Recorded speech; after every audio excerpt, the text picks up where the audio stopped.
Assalamualaikum warahmatullahi wabarakatuh. Nama saya Lesa Jumatu Fatimah Ramadhani dengan NIM 12122000115.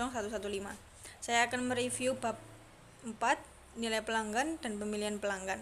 Pembentukan hubungan bisnis memerlukan investasi yang besar, sehingga perusahaan perlu mengevaluasi apakah biaya sebanding dengan pendapatan. Banyak perusahaan melakukan evaluasi berdasarkan volume penjualan, tetapi pelanggan dengan pendapatan tertinggi tidak selalu paling menguntungkan. Nilai pelanggan mencakup kontribusi langsung dan tidak langsung terhadap tujuan pemasok dengan pendekatan penilaian satu dimensi dan multidimensi yang mempertimbangkan berbagai parameter. Perhitungan margin kontribusi pelanggan mengurangi biaya yang dikeluarkan untuk hubungan dengan pelanggan dari pendapatan yang dihasilkan, memberikan gambaran lebih akurat tentang nilai pelanggan. Biaya layanan sering dicatat sebagai overhead yang dapat menyebabkan distorsi dalam analisis profitabilitas. Metode kalkulasi dapat digunakan untuk menangani pendapatan masa depan yang diterapkan dari pelanggan. Analisis grafis dari pendapatan dan margin kontribusi membantu mengidentifikasi pelanggan dengan nilai tinggi dan rendah, serta faktor yang mempengaruhi margin sehingga perusahaan dapat meningkatkan nilai pelanggan.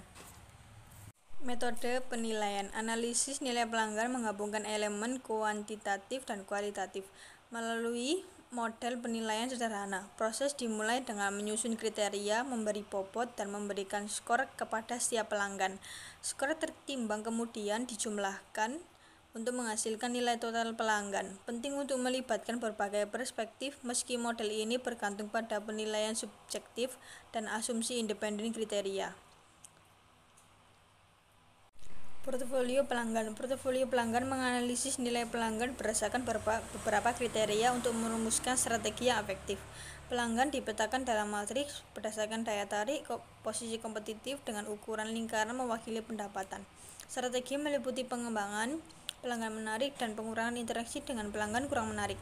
Namun, portofolio ini bersifat statis dan tidak mempertimbangkan dinamika hubungan atau akuisisi pelanggan baru, sehingga perlu digunakan dengan hati-hati. Dalam penelitian oleh Komcat dan Rudolph ditemukan bahwa perusahaan dalam mengendalikan metode evaluasi pelanggan yang tradisional, terutama analisis ABC, berdasarkan pendapatan. Meskipun ada kelemahan dalam metode tersebut, penggunaan analisis margin berkontribusi kepada pelanggan juga semakin meningkat. Pengendalian nilai pelanggan. Pengendalian nilai pelanggan memastikan bahwa investasi dalam manajemen hubungan bisnis memberikan hasil yang sesuai. Ini melibatkan perencanaan untuk mengidentifikasi dan memprioritaskan pelanggan yang menguntungkan, pengendalian untuk mengoptimalkan potensi pelanggan, dan pemantauan untuk menilai efektivitas pemanfaat potensi tersebut. Meskipun penting, praktik ini sering terabaikan karena fokus pada akuntansi internal.